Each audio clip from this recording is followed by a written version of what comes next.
on va ensemble revoir des questions de base sur la physiologie que représente le volume d'éjection, le débit cardiaque.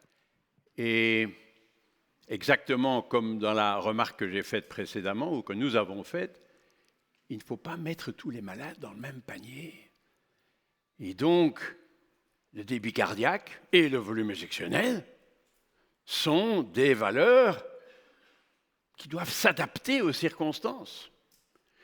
Et je vais utiliser la comparaison avec la vitesse de notre véhicule. Si je vous dis que je roule à du 60 à l'heure, c'est bien ou c'est pas bien? Ça dépend. Si c'est une petite rue de Paris, waouh, non, c'est beaucoup trop vite. Si c'est sur l'autoroute, non. On pourrait pousser un peu sur l'accélérateur.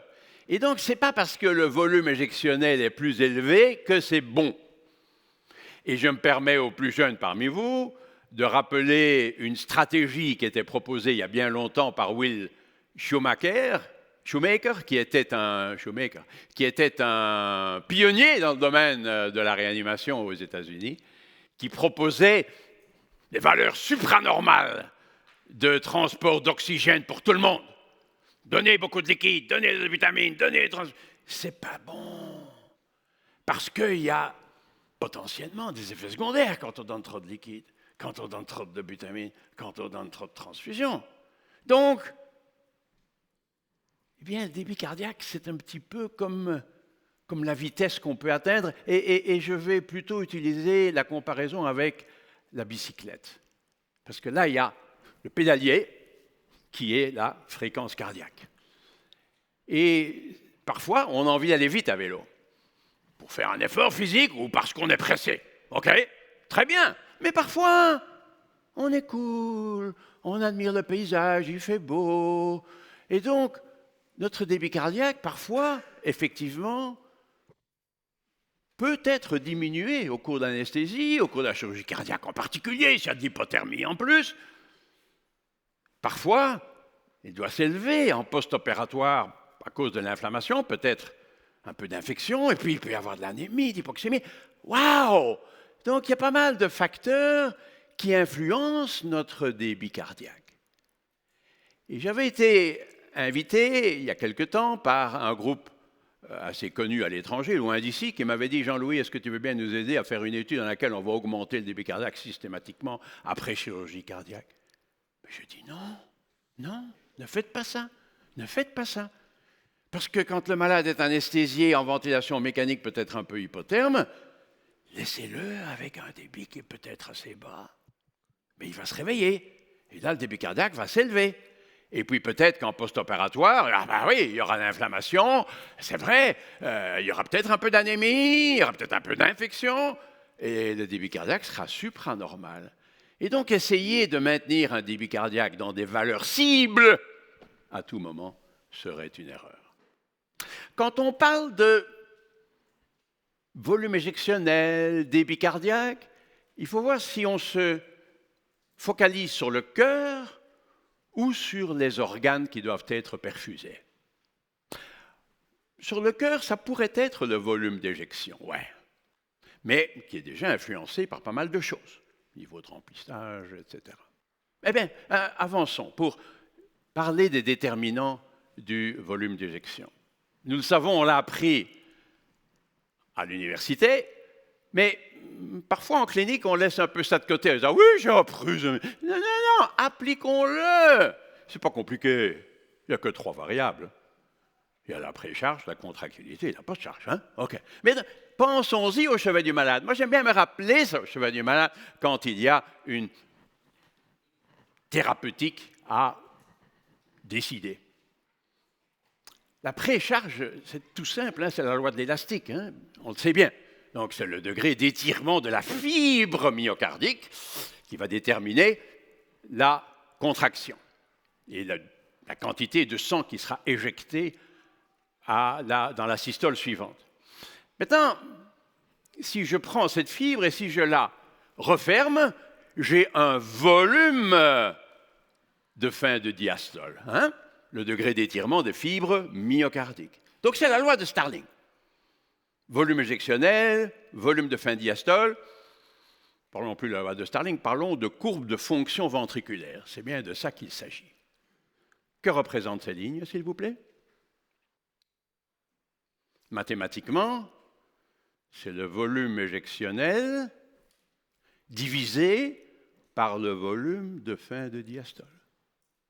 C'est ce qu'on appelle la fraction d'éjection. Alors, les cardiologues aiment bien ça, évidemment, dans leur cabinet de consultation, c'est important. En réa, oui, non, c'est important de connaître la fonction cardiaque avant l'opération, avant d'arriver en réa, ou même lorsque le malade est déjà en réa. Mais oui, je suis d'accord. Cependant, la fraction d'éjection, ce n'est pas très facile à interpréter chez nos malades de réa. Pourquoi? Parce que si la fraction d'éjection s'abaisse, ce n'est pas nécessairement qu'il y a une diminution de contractilité. J'ai mis le volume éjectionnel par rapport à la précharge, donc ça pourrait être une modification de post-charge versus contractilité. Et aussi, quand je donne un remplissage, quand je fais un fluid challenge, un test de remplissage, eh bien, la fraction d'éjection pourrait baisser. Ah ben oui, évidemment. Il suffit que le volume de fin diastole augmente plus que le volume éjectionnel et j'ai une diminution de la fraction d'éjection ventriculaire gauche. Donc, ce n'est pas terriblement utile. Je préfère parler de ce volume d'éjection et de volume télédiastolique. Et là, je dois dire, et c'est en rapport avec le premier exposé qu'on a eu, dans mon esprit, je ne vous l'impose pas, mais moi j'aime bien, ça me simplifie les choses, de séparer la dysfonction ventriculaire de la défaillance ventriculaire. La dysfonction, sur base de la courbe de fonction que je viens de vous montrer, c'est une altération de fonction. Mais le volume éjectionnel, il peut être tout à fait préservé, mais le volume télédiastolique augmente. Et donc, par exemple, ça a été décrit il y a bien longtemps dans le choc septique par Margaret Parker et collaborateurs, si vous voulez les noms, et Pario. Et c'est une forme de dysfonction, mais ça ne veut pas dire que le débit cardiaque est bas dans le sepsis. Ça veut dire qu'il y a une dysfonction. Par contre, la défaillance, la failure, c'est lorsque le cœur n'est plus capable d'assurer sa fonction qui est de pomper suffisamment de sang.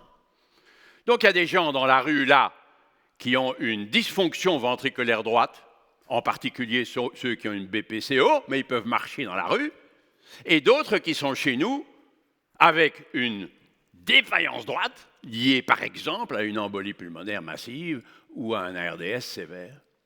Et là, effectivement, alors, la dysfonction peut être caractérisée par une diminution de la fraction d'éjection, en se référant sur le graphique, ça, c'est clair, mais ce n'est pas nécessairement une diminution de la quantité de sang éjecté par le cœur. Et donc, en termes de stratégie, c'est très différent. Pour la dysfonction, j'ai peut-être donné des diurétiques. Pour la défaillance, peut-être pas. Et donc, il faut réfléchir un peu. Qu'est-ce que ça veut dire, des pressions de remplissage élevées? Ça pourrait être une hypervolémie. On dit souvent pression de remplissage élevée, donc il y a une défaillance cardiaque. Non! Je vais vous ligaturer les deux urtères et on va voir. Vous allez faire un œdème pulmonaire hémodynamique. Oui, mais ce n'est pas pour ça que votre cœur va rentrer en défaillance. Il n'était pas mauvais au départ. Donc, les néphrologues, qu'est-ce qu'ils font? Mais ils regardent la radio pour voir combien de liquide ils vont retirer à leurs malades qui sont oligo-anuriques. Ça, c'est l'œdème pulmonaire hémodynamique qui n'est pas cardiogénique. OK. Donc, le message est, faisons quand même attention. Quand on utilise des diurétiques sur base d'un gros ventricule, faisons attention que les diurétiques, c'est une sorte d'anti-fluid challenge. C'est une sorte d'anti-test de remplissage. Ça peut faire diminuer le débit cardiaque. Alors, c'est bien le cardiologue qui fait ça chez un malade qui est stable, mais il faut réfléchir à 2 fois chez le malade en périopératoire. OK. Si on se focalise maintenant plus sur les organes, je voudrais que les reins fonctionnent bien, que le cerveau fonctionne bien, etc. Les organes, ils n'en ont rien à battre du volume d'éjection. Ils s'en moquent. Ce qu'ils veulent, c'est un débit de sang avec suffisamment d'hémoglobine. Et que ce soit un volume éjectionnel petit avec une fréquence plus élevée ou une fréquence élevée avec un volume petit, non, ou l'inverse, un volume éjectionnel élevé avec une fréquence cardiaque plutôt basse, peu importe, c'est le débit qui compte dans le transport d'oxygène. Et c'est pour ça que quand on retourne à la courbe de fonction ventriculaire, mais on ne regarde pas tellement le volume éjectionnel versus le volume télédiastolique. On regarde le débit cardiaque, parce que pour les organes, c'est le débit cardiaque qui compte. Et le volume télédiastolique, on s'en moque un peu. C'est la pression qui compte. Pourquoi? Parce que c'est la pression qui est évidemment le déterminant de la formation d'œdème. On n'aime pas quand les pressions s'élèvent, que ce soit dans les poumons ou que ce soit en périphérie. Ce n'est pas le volume. Donc c'est pour ça qu'on adapte à des fins thérapeutiques cette courbe de fonction ventriculaire pour mettre ensemble le débit cardiaque et une pression de remplissage, qu'on la mesure ou pas, hein, mais c'est le concept physiologique est celui-là. OK. Volume d'éjection. Quand le débit cardiaque est bas, le volume d'éjection est quasiment toujours bas. Voyez-vous une exception? Oui, peut-être certaines bradyarrhythmies, s'il y a un bloc AV par exemple. Vous allez dire, ah ouais, peut-être une intoxication au bêta-bloquant. Mais non, parce que dans les intoxications au bêta-bloquant, il y aura aussi une fréquence cardiaque basse et donc le débit cardiaque sera aussi bas. Il y a 3 causes de bas débit. Il n'y en a pas 4, il y en a 3. Sur le plan physiopathologique, c'est soit un déficit volémique, soit un problème au niveau de la pompe cardiaque. Ça peut être une insuffisance cardiaque avancée, ça peut être une valvulopathie avancée, ça peut être une tachycardie ventriculaire ou une autre forme d'arythmie sévère, mais il y a quelque chose là. Le cœur ne fait pas son boulot, ou bien il y a un obstacle, grosse embolie pulmonaire, ou tamponnade. La tamponnade, c'est pas cardiaque ça, non, c'est autour du cœur. Parce que quand j'enlève le liquide, le cœur, il reprend, en grande partie. Donc, c'est une obstruction. Et donc là, maintenant, je me trouve à côté de mon malade en disant, mais est-ce que le débit cardiaque est adéquat? Est-ce que le volume d'éjection est adéquat? Et là, je regarde les 3 fenêtres. On l'a dit, la diurèse, peut-être avant tout la perfusion cutanée. Pas besoin du capillary refill, j'estime la perfusion au niveau des doigts. Et l'état mental, pour autant que le malade ne soit évidemment pas anesthésié. Bon, les déterminants au débit cardiaque, c'est quasiment la même chose que les déterminants du volume éjectionnel. Il y a la fréquence cardiaque. Oui, d'accord, on va y revenir dans un instant. Mais je voudrais surtout savoir si ce qu'on apporte en oxygène au tissu est suffisant. Et pour ça, je voudrais savoir ce que les tissus ont extrait. J'apporte de l'argent, c'est l'oxygène, et je regarde en fin de mois ce qui reste comme argent sur le compte en banque. Ça, c'est la SVO2. C'est ce qui reste sur le compte en banque à la fin du mois.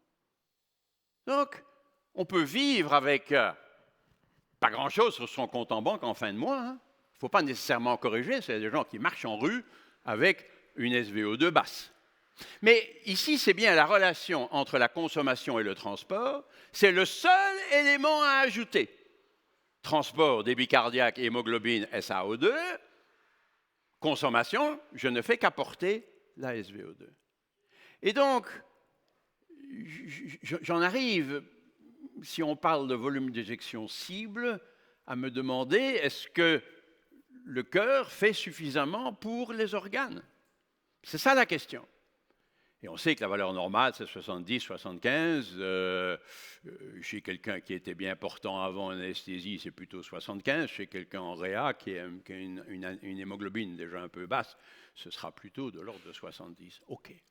Et plus cette SVO2 est basse, plus je me dis que le transport d'oxygène n'est peut-être pas parfait. Les apports en pognon de cette personne, ils ne sont peut-être pas très élevés par rapport à ce dont cette personne a besoin. Et voilà, je retourne à mon vélo. Je peux très bien avoir une vitesse de vélo assez lente, mais je suis content. Voilà un malade, après chirurgie cardiaque, qui a un débit cardiaque bas, une SVO2 basse. On ne va pas s'inquiéter parce que le débit cardiaque est bas. La première chose que je fais chez un malade après chirurgie cardiaque, c'est regarder la SVO2 avant de regarder le débit cardiaque. Parce que si la SVO2 est plus ou moins normale, pas besoin de savoir quel est le débit cardiaque. Ça ne me sert à rien. Mais regardez, ce monsieur, il n'a pas l'air si mal. Ah ben oui, mais quand vous regardez sa SVO2, waouh! Et ça, c'est par un cathéter de Schwann-Ganz. Mais enfin bon, on peut l'estimer par la SCVO2. Et donc, c'est vrai que c'est important de mettre ensemble le débit cardiaque et la SVO2. Je n'ai pas beaucoup plus de temps pour en parler ce matin. Mais j'aime bien cette comparaison entre les revenus, quantité d'oxygène apportée au tissu, les dépenses et les besoins. Parfois, on met les deux ensemble. Oh, je regarde la SVO2, je regarde le lactate, tout ça. Mais il y a quand même une étape là-dedans. L'étape, la SVO2, c'est la consommation par rapport à ce qui a été apporté. Et le lactate, c'est les besoins par rapport à ce qui a été consommé. Donc le lactate doit être mesuré de manière répétée, pour avoir une idée de la cinétique. Ce n'est pas tout le temps. Si on mesure le lactate toutes les heures, c'est bien, parce que ça ne change pas aussi vite que ça. Certains disent que c'est la clearance de lactate quand le lactate est élevé. Mais non, ce n'est pas vrai. C'est un mauvais terme. Ne parlez pas de clearance, ce n'est pas comme pour la créatinine. Mais non, ici on parle de mesures répétées pour s'assurer que le lactate ne monte pas et s'assurer au contraire que le lactate diminue au fil du temps. Mais le message est l'intégration des variables quand même. On peut les considérer en rapide succession, mais il y a une série de variables à considérer simultanément. Enfin, comment augmenter le débit cardiaque? Eh bien, je continue mon analogie avec la vitesse qu'on peut atteindre avec son véhicule, et donc, la mesure de débit cardiaque, c'est comme la mesure de la vitesse qu'on peut atteindre sur un vélo. Et si je veux aller plus vite à vélo, je retombe sur mes 4 déterminants. Est-ce que je peux changer de vitesse? Est-ce que ça va changer grand-chose? Ça ne va pas changer grand-chose. Je vais pas. Ça sera peut-être plus facile pour moi, mais ce n'est pas pour ça que mon vélo va aller beaucoup plus vite. J'aime bien, chez les malades qui ont été en chirurgie cardiaque et un pacemaker transitoire, j'aime bien changer la fréquence cardiaque et voir comment ils répondent. Vous avez sûrement fait, beaucoup parmi vous l'ont sûrement fait. Eh bien, quand on augmente la fréquence cardiaque, le débit cardiaque n'augmente pas. Sauf quand on se trouve évidemment à des valeurs très basses. Ben ouais, évidemment. Mais quand on arrive dans un range normal de fréquence, le débit cardiaque ne bouge pas. Et il pourrait baisser, évidemment, parce que le temps de remplissage devient insuffisant. Et donc, vous pouvez retrouver ces études dans lesquelles, en augmentant la fréquence cardiaque, on finit par diminuer le débit cardiaque. D'accord? Donc ça, c'est pas, on sait bien, ce n'est pas une bonne manière d'augmenter le débit cardiaque, sauf en cas de bradyarythmie. Le remplissage, c'est comme le vent dans le dos. On se laisse pousser par le vent. Ça, c'est sympa. Et on en parlera encore tout à l'heure. Je vais sauter à la contractilité. C'est la force de contraction sur les pédales. C'est fatigant. Et je pourrais même ajouter encore de la dobutamine, c'est encore plus fatigant, mais parfois il faut le faire. Si on veut passer un moment difficile, parfois il faut pousser encore.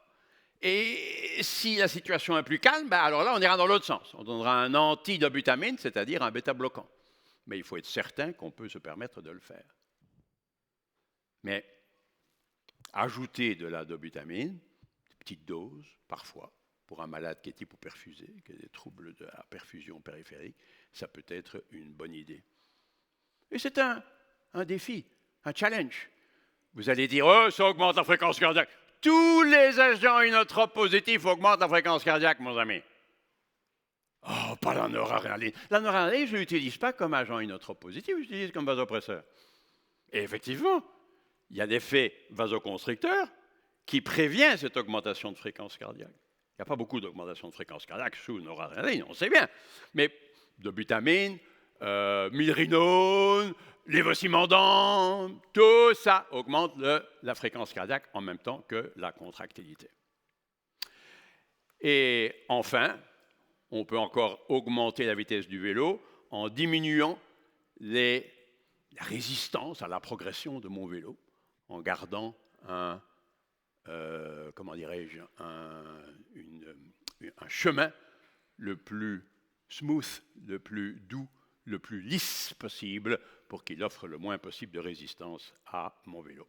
C'est peu souvent applicable, mais quand même, c'est à considérer. Un peu de nitroglycérine, un peu de dérivé nitré peut être utile. Et enfin, mais je n'ai plus que le temps de le citer, la transfusion, c'est une autre manière. Mais qu'est-ce que ça a à voir avec le volume injectionnel? Mais oui, mais évidemment. Pourquoi? Parce que dans l'anémie, le volume injectionnel, il doit augmenter pour compenser la diminution de contenu en oxygène, non? C'est comme ça qu'on dit, l'anémie, il y a de la tachycardie. Oui, mais ça vient d'où la tachycardie? Le volume injectionnel, il n'est pas diminué pour autant, il est aussi augmenté. C'est le débit qui augmente. Et donc, malheureusement, on se concentre trop souvent sur des mesures d'hémoglobine pour savoir s'il faut transfuser ou pas.